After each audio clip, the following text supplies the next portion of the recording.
Hey guys, welcome back to my YouTube channel RPSC that is Rajasthan लोक सेवा आयोग की तरफ से बहुत बड़ी रिक्रूटमेंट आ चुकी है। अगर आप देखोगे यहाँ पर असिस्टेंट प्रोफेसर की वैकेंसी इन्होंने यहाँ निकाल दी है। टोटल अगर हम बात करें 575 वैकेंसी इन्होंने यहाँ पर निकाली है। तो आइए देखते हैं। और अगर अभी तक आपने हमारे चैनल को सब्सक्राइब नहीं करा है, सब्सक्राइब करें, बेल आइकन को जरूर दबाएं ताकि फ्यूचर में आपको इस चैनल से या जॉब के रिगार्डिंग, साइकोलॉजी के रिगार्डिंग नोटिफिकेशन मिलता रहे। तो देखिए यहाँ पर इन्होंने कुछ चीजें लिख रखी है कि किस तरीके से आपको भरना है, किस तरीके से आपको रखना है। पीडीएफ अगर हम बात करें तो 6 पेजेस का है। अगर हम सारी चीजों को बताएंगे तो काफी लंबा हो जाएगा। मैं आपको इसको कोर पार्ट में बहुत शॉर्ट में बताने की कोशिश करता हूँ। देखिए यहाँ पर सबसे पहली बात ये है राजस्थान की तरफ से, तो सबसे बड़ा जो पॉइंट होता है कि अगर आप किसी अदर स्टेट के SC, ST, OBC हैं या EWS कैटेगरी के अंदर आते हैं तो वो कोटा आपका राजस्थान के अंदर नहीं चलेगा। राजस्थान में सिर्फ राजस्थान वालों का ही चलेगा। अगर हम बात करें, देखिए काफी ज्यादा रिक्रूटमेंट है। अगर आप देखोगे ज्योग्राफी के अंदर, भूगोल के अंदर 60 है, हिंदी के अंदर 58 है, लेकिन जब हम बात करते हैं साइकोलॉजी में तो उसके अंदर सिर्फ और सिर्फ 7 है। 7 में भी अगर हम बाइफरकेट करेंगे तो आप देखोगे सिर्फ 3 पोस्ट है आपकी जनरल कैटेगरी के लिए। तो आइए देखते हैं क्या है, किस तरीके से है, क्या क्या इनकी एलिजिबिलिटी क्राइटेरिया मांग रखा है और कैसे आपको अप्लाई करना है। अगर यहाँ पर आप देखोगे इनका जो एक तरीके से जो उन्होंने नोटिफिकेशन निकाला है, 2 नोटिफिकेशन निकाले हैं, दोनों एक दूसरे को कॉन्ट्राडिक्ट कर रहे हैं, उसके ऊपर भी हम बात करेंगे।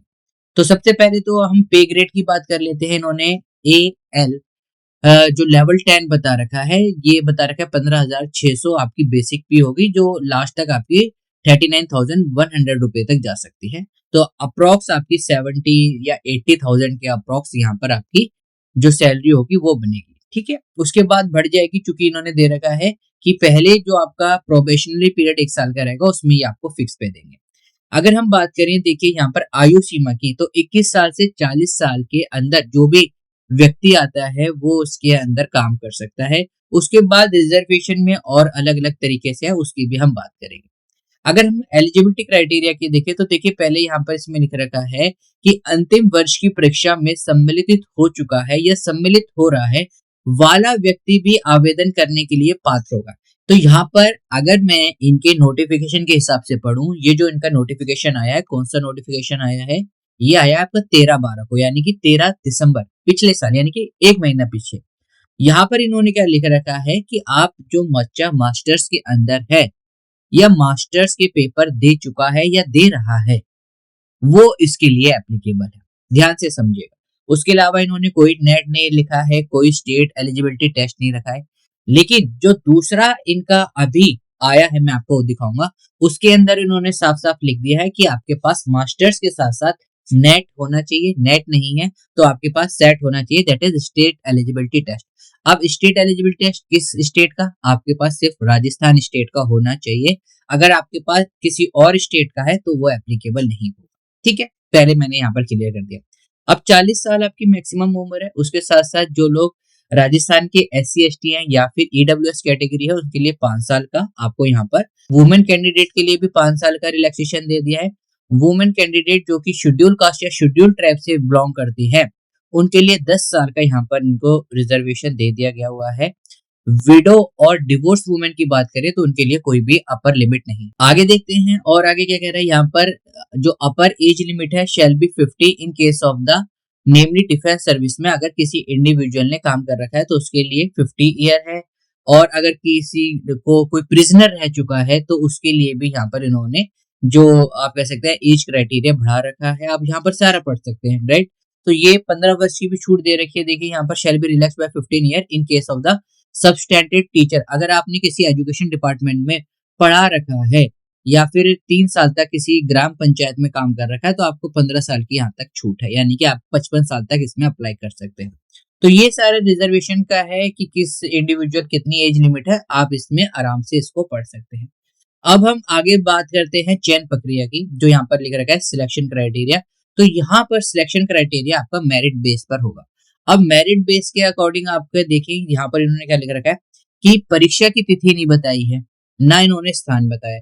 देखिए ये चीज सबसे ज्यादा इंपॉर्टेंट होती है। आप किसी परीक्षा को या फिर एग्जाम को कंडक्ट करवा रहे हैं, आपने अभी तक मंथ डिसाइड नहीं करा है, आपने अभी तक ये डिसाइड नहीं करा है कि वो ऑफलाइन होगा या ऑनलाइन होगा। What does that mean? That means कि आपने नोटिस तो निकाल दिया है, आपको खुद नहीं पता है कि ये एग्जाम कब होगा। सेकंड थिंग, एग्जाम होगा तो ऑनलाइन होगा या ऑफलाइन होगा। इट मे पॉसिबल कि आज आप फॉर्म भरवा लो और कई कई बार ऐसा होता रहा है कि अगले 2 साल बाद जाके बच्चे का एग्जाम हो रहा है। जैसे कि अभी हम एचपीएससी के देखें, उनके असिस्टेंट प्रोफेसर के निकले हुए थे पिछले साल, सितंबर या अक्टूबर में फॉर्म भरे गए थे। अभी तक उनका कुछ पता नहीं है, जबकि कह रहे थे कि जो आपके चुनाव होने वाले हैं उससे पहले हो जाएगा, लेकिन अभी तक उसके बारे में भी कोई बात नहीं हुई है। तो यहाँ पर देखिए, जब भी ये कोई भी स्टेट एग्जाम कंडक्ट करवाता है और वहां पर वो लिखे कि स्थान व तिथि के संबंध में यथा समय सूचित कर दिया जाएगा, दैट मीन्स कि they are not sure about it. उनको खुद नहीं पता है कि कब ये एग्जाम कंडक्टेड करवाना है। ठीक है, फिर भी जो लोग भरना चाहें भर सकते हैं। अगर हम डेट की बात करें तो 12 तारीख यानी कि 12 जनवरी से स्टार्ट हो गए हैं और 10 फरवरी तक यहाँ पर आप इसमें भर सकते हैं। ये इन्होंने प्रॉपर आपका स्टेप्स टू स्टेप्स दे रखा है कि कैसे आपको प्रक्रिया करनी है।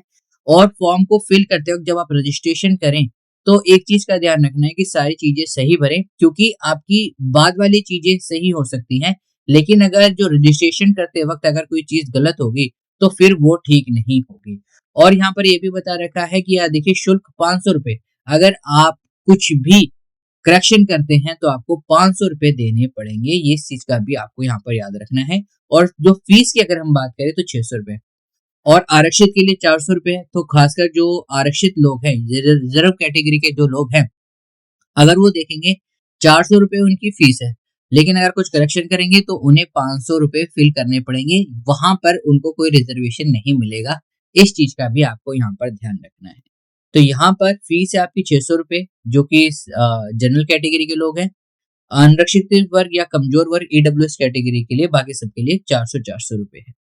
और इन्होंने सारी चीजें डिसेबिलिटी एक्ट के बारे में बता रखे हैं। अब हम पेपर के बारे में बात करते हैं। अगर यहाँ पर हम एग्जाम की बात करें तो देखिए, यहाँ पर इन्होंने लिख रखा है subject concern with the post, यानी कि जो पेपर 1 होगा उस वो भी आपका किससे होगा, सब्जेक्ट रिलेटेड होगा। सेकंड पेपर भी आपका सब्जेक्ट रिलेटेड होगा। थर्ड पेपर आपके general study of the Rajasthan. 200 marks यहाँ पर ये कंसिस्ट कर रहे हैं। अगर हम देखें, ऊपर इन्होंने लिख रखा था कि आपका जो पेपर होगा वो ऑब्जेक्टिव टाइप होगा। ऑब्जेक्टिव टाइप मतलब कि आपको सिर्फ और सिर्फ सर्कल करने हैं। लेकिन क्या आप सोच सकते हैं कि 75 मार्क्स का क्वेश्चन है या 75 मार्क्स आपको 3 घंटे दे रहे हैं, दैट मीन्स यहाँ पर आपका रिटर्न होगा। और यहाँ पर इन्होंने लिख भी रखा है रिटर्न। ऊपर इन्होंने लिख रखा था कि आपका क्या होगा, ऑब्जेक्टिव टाइप। तो देखिए, कहीं ना कहीं ये जो नोटिफिकेशन है वो दोनों तरीके की बात कर रहा है। दोनों तरीके की बात कर रहा है, दैट मीन्स कि they are not sure about it. इनको टाइम नहीं पता है, इनको ये नहीं पता है कब हमें करवाना है। इन्हें सिर्फ आपकी फीस से मतलब है। हमने फॉर्म निकाल दिया, आप फिल कर दीजिए और उसके बाद हम आपको टाइम और डेट बाद में बताते चलेंगे। एग्जाम की बात करें, एग्जाम का पैटर्न यही रहता है बेसिकली। पैटर्न के साथ साथ इन्होंने ये नहीं बताया है कि आपका जो पेपर होगा सब्जेक्टिव होगा या ऑब्जेक्टिव होगा। यहाँ रिटर्न लिख दिया है और उससे पहले ऊपर लिख देते हैं कि आपका ऑब्जेक्टिव होगा। राइट, तो ये चीजें होती हैं कि कभी भी आप नोटिफिकेशन निकालें, छोटी छोटी चीजें देखिए, शायद ये आपको ना लगे, लेकिन जब आप इस बड़े लेवल पर इतनी बड़ी पोस्ट निकालते हैं तो ये सारी चीजें आपको देखनी चाहिए। इंटरव्यू की बात करते हैं तो 24 मार्क्स का आपका इंटरव्यू होगा और उसके कंबाइंड पीडीएफ आपकी जो मेरिट लगेगी।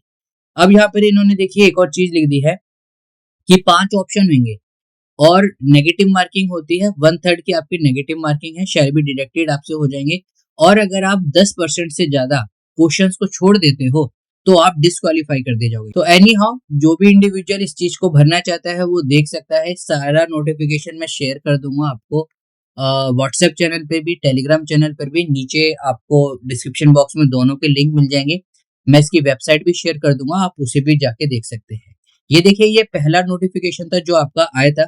अब न्यू नोटिफिकेशन की मैं बात करता हूँ। ये आपका न्यू नोटिफिकेशन है। अगर आप देख सकते हो, यहाँ पर इन्होंने कैटेगरी वाइज भी बाइफर्केशन कर रखा है।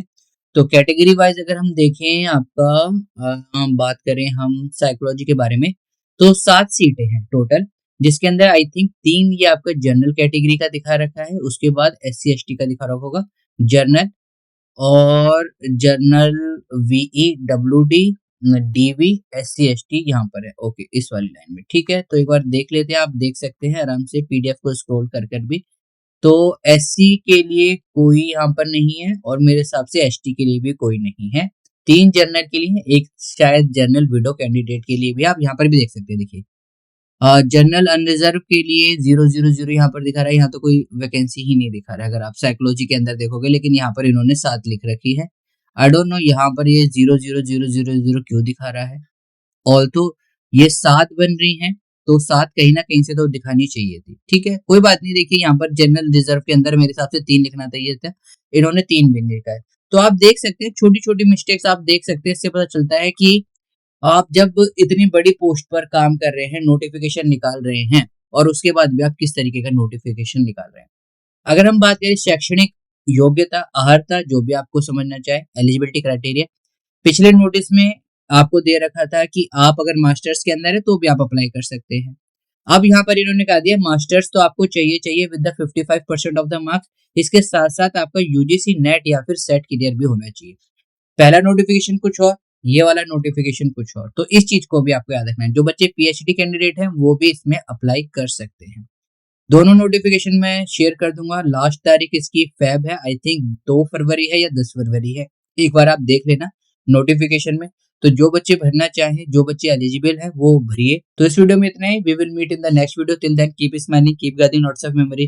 This is caffeine shot, have a great day, thank you all of you.